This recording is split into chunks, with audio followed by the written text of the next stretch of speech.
Marsha Katz on Disability Policy, Part 1. History of the SSI Marriage Penalty. Let me give you a little background on where what we call the marriage penalty, where it comes from. That might help. Back in the 70s, in the 60s and the 70s, when there was a lot of talk about getting what used to be called the ABC program. It's now called TANF. It used to be called ABC, Aid to Dependent Children, and then it was called AFDC, which was Aid to Families with Dependent Children. It's now called the TANF program.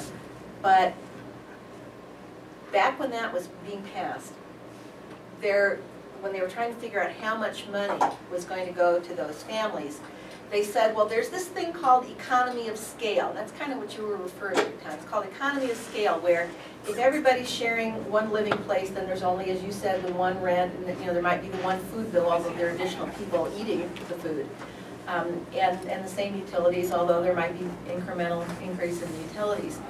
And about the same time, when SSI was coming around, when they were trying to figure out the amounts for that, nobody gave any thought to it. They just said, well, let's just apply the same standard as we applied for aid to the Aid to Families with Dependent Children, or ABC, Aid to Dependent Children.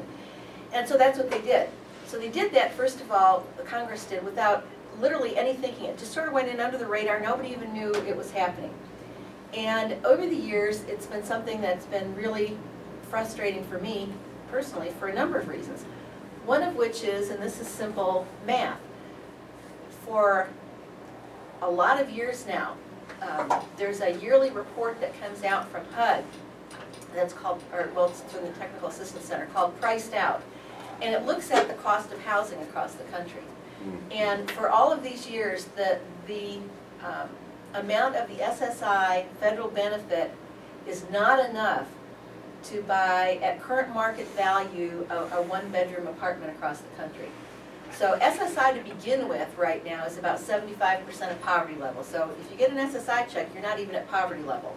You're below poverty level, that's about 75%. And that amount is not enough for one person to purchase rental housing across the country at what is considered current market value. And that's been the case now for a number of years, and that publication, Priced Out, is available online for anybody that wants to take a look at it.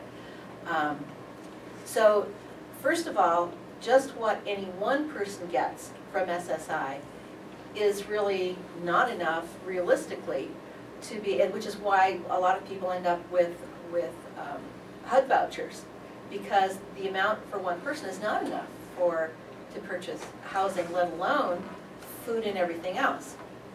And then when you add another person, maybe then they could each potentially buy half of that.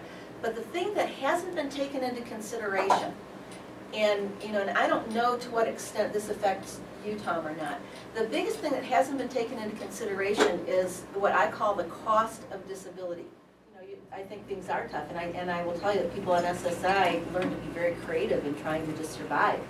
And one of the things that can be really frustrating, particularly for many people who have very strong religious values, is that they come from backgrounds, and we live in a country that promotes Judeo-Christian values, and marriage is one of those kinds of things. And yet, to survive financially for many people who are receiving SSI, or some who are receiving Social Security disability insurance, you can't get married if you want to survive financially. And there are a lot of people that end up choosing to follow the beliefs of their faith, and they end up suffering terribly financially because of that.